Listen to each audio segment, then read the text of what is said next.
On Wall Street, stocks ending in the green. The Dow closing up 550 points. The Nasdaq surging 3% for its best day since July. So joining us now is NewsNation business contributor Lydia Moynihan. So Lydia, there's a lot going on with our economy. Stock market's up, stock market's down. What are the top three things you are watching right now?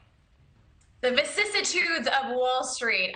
Well, the mortgage rates are going to hit around 7% in the next week or so.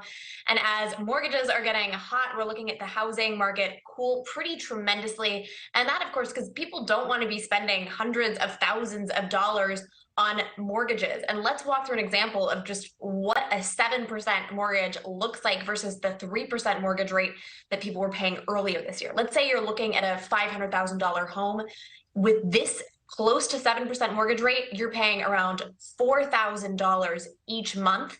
If you juxtapose that to where we were earlier this year with just a 3% mortgage rate, you would be paying less than $3,000. So this is a considerable difference that really moves the needle for people when they're thinking about whether or not to buy a home. So we are going to look at some more probably interest rate hikes in the near term, and I think we're going to see some of those housing prices cool off. I do want to note some experts say that this could sort of cancel out because maybe the housing prices will come down a little bit as those mortgage rates come up.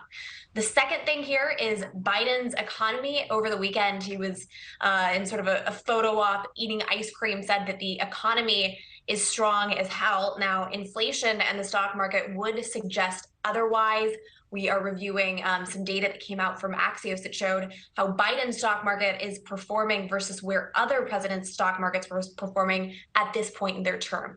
Under President Obama, the S&P was up 38% at this point in his term. Under President Trump, the S&P was up 22% at this point in his term.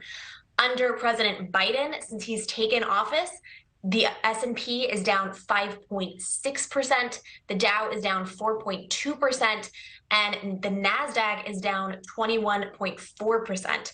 Voters, of course, tend to vote based on their wallets and their pension plans, so it does raise the question of what this means as we head into midterms. The final thing I'm keeping an eye on, Halloween is just around the corner. And unfortunately, we're not just looking at haunted houses with spooky goblins. We're also looking at spooky candy prices. Inflation, of course, we got that report last week, was around 8.2%, but the price of candy is estimated to have risen 13% year over year. That is the highest increase in the price of candy on record. So maybe a good time to pare back and cut back on sugar, maybe the cheapest option. All right, maybe it's time to give out, apples. Okay, Lydia, thank you for that. Thank you for watching. Go to newsnationnow.com to find NewsNation on your television provider. And don't forget to click the red subscribe button below to get more of NewsNation's fact-driven, unbiased coverage.